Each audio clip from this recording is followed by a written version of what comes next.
สวัสดีครับยินดีต้อนรับสู่ช่องทำอาหาร Easy นะครับวันนี้ผมจะมาทำเมนูข้าวกระเพราภูเขาไฟนะครับเมนูนี้อร่อยมากๆเลยนะครับติดตามชมกันให้จบเลยนะครับแต่ก่อนที่จะไปเริ่มทำนะครับก็ช่วยกด subscribe กดไลค์หรือถ้าใครมีข้อเสนอแนะที่อยากจะเขียนมาทักทายกันก็เขียนที่คอมเมนต์ด้านล่างเลยครับโอเคครับก่อนอื่นเดี๋ยวเรามาดูวัตถุดิบกันก่อนเลยครับว่ามีอะไรบ้างอย่างแรกนะครับก็คือใบกะเพรานะครับอันนี้เลือกใบกะเพราที่มีดอกกะเพราด้วยนะครับเพราะเราต้องใช้ด้วยต่อมาก็คือพริกจินดาแดงกระเทียมไทยพริกแห้งแล้วก็ไข่ไก่ส่วนอันนี้เป็นเนื้อหมูสับนะครับอันนี้สับให้ละเอียดเลยนะครับต่อมาก็คือเครื่องปรุงรสนะครับก็จะมีซอสปรุงรสฝาเขียวน้ำมันหอยน้ำตาลและสุดท้ายนะครับซอสพริกครับโอเคครับทราบส่วนผสมกันไปหมดแล้วเดี๋ยวเราไปเริ่มลงมือทำกันเลยครับครับเดี๋ยวก่อนอื่นเราจะมาตำเครื่องกะเพราก่อนเลยนะครับเริ่มจากใส่กระเทียมไทยลงไปนะครับประมาณ1ช้อนโต๊ะนะครับเดี๋ยวเราก็จะตำกระเทียมให้พอแหลกก่อนเลยนะครับ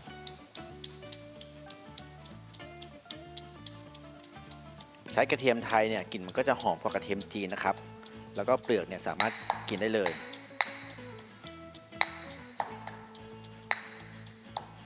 โอเคพอเริ่มแหลกแล้วนะครับต่อมาก็ใส่พริกจินดาแดงนะครับประมาณ10 เม็ดถ้าใครชอบเผ็ดเยอะก็ใส่เพิ่มได้นะครับ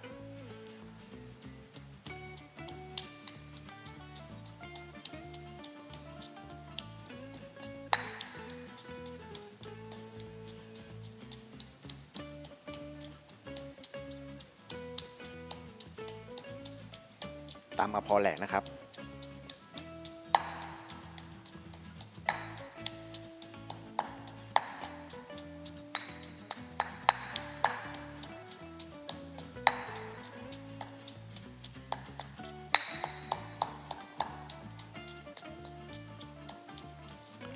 พอเริ่มแหลกแล้วต่อมาเราจะใส่ดอกกะเพราลงไปนะครับ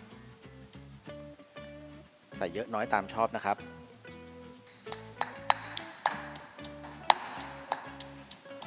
การใส่ดอกกะเพราลงไปตำตอนนี้จะทำให้เครื่องกะเพราเราเนี่ยหอมนะครับเวลาผัดแล้วผัดกะเพราเนี่ยก็จะยิ่งหอมกะเพรามากขึ้นนะครับ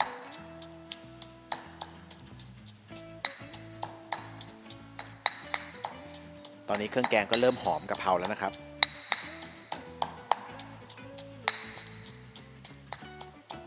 โอเคครับเสร็จแล้ว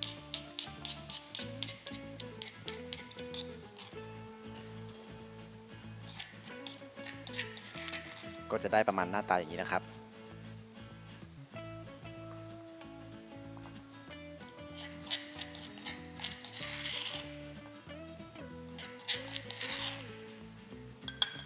สร็จแล้วครับแล้วเดี๋ยวเราไปทำขั้นตอนต่อไปกันครับโอเคครับตอนนี้เราก็ตำเครื่องกะเพราเสร็จแล้วนะครับเดี๋ยวเรามาเริ่มต้นทำขั้นตอนต่อไปกันเลยครับอย่างแรกผมก็จะเปิดเตาแก๊สนะครับใช้ไฟกลางนะครับแล้วก็ใส่น้ำมันลงไปหน่อยระหว่างรอน้ำมันร้อนนะครับผมก็จะมาเจียวไข่ใช้ไข่2 ฟองนะครับ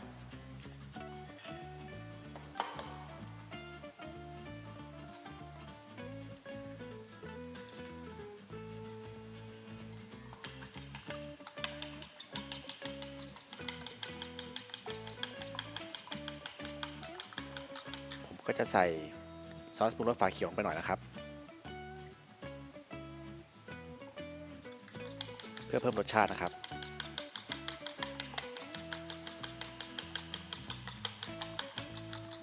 โอเค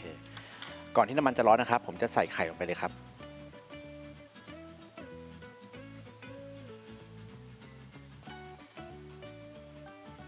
ตอนนี้ก็รอให้ไข่สุกนิดนึงนะครับ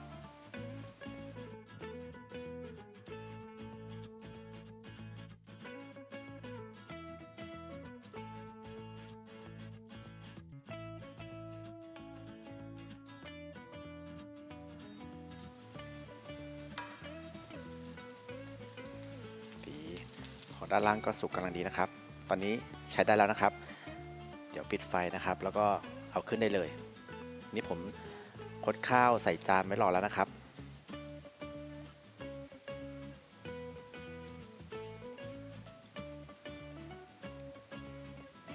นี่นะครับหน้าตาก็จะประมาณอย่างนี้นะครับเราก็จะพักไว้ข้างๆก่อนนะครับเดี๋ยวต่อมาเราใส่น้ำมันเพิ่มอีกนิดนึง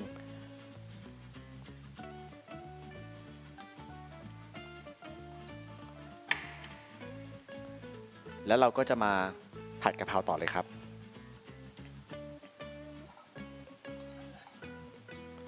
ขั้นแรกใส่หมูลงไปนะครับ250 กรัม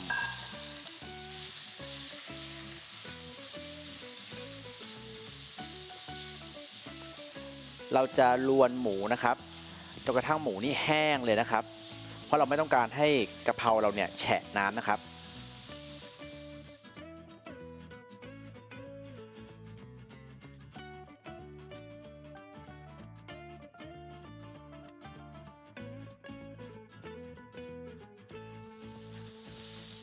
โอเคครับตอนนี้เนื้อหมูเราก็แห้งแล้วนะครับน้ำในหมูเนี่ยหายก็หมดแล้วเดี๋ยวเราก็จะใส่เครื่องกะเพราไปเลยครับที่เราตำไว้เมื่อกี้นะครับใส่ไปหมดเลย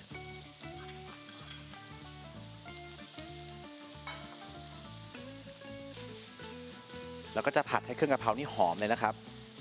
เราไม่ใส่น้ำมันเพิ่มนะครับเพราะว่าตอนนี้หมูเนี่ยก็มีน้ำมันอยู่แล้วนะครับ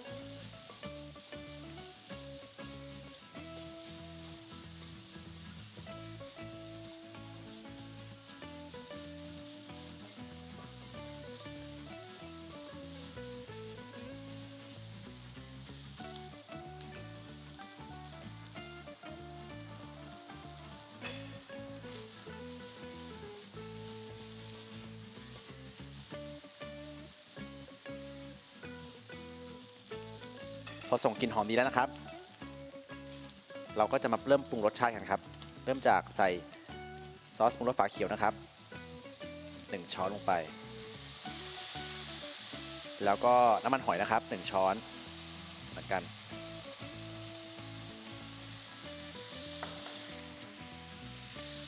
ตามด้วยน้ำตาลทรายนะครับครึ่งช้อนโต๊ะถ้าใครไม่ชอบหวานนะครับก็ใส่น้อยหน่อยก็ได้นะครับสูตรนี้ผมจะไม่ใส่ซีอิ๊วดำนะครับเพราะว่าส่วนตัวไม่ค่อยชอบกลิ่นซีอิ๊วดำนะครับ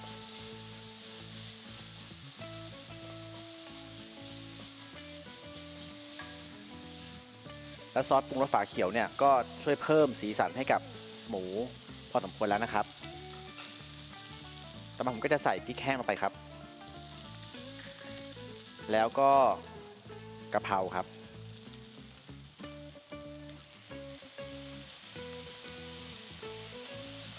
ใส่ดอกกะเพราด้วยนะครับเพื่อความหอม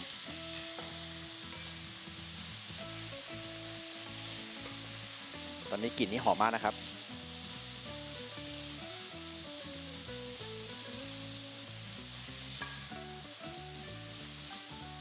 สีสันน่าทานมากนะครับผัดเอาแค่พอใบกะเพราสลดความร้อนนะครับแค่นี้ก็น่าจะใกล้ใช้ได้แล้วครับ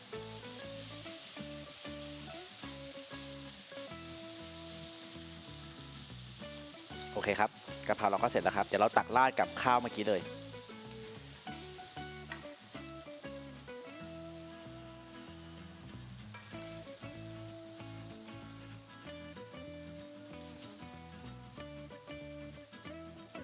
เดี๋ยวขออนุญาตนะครับ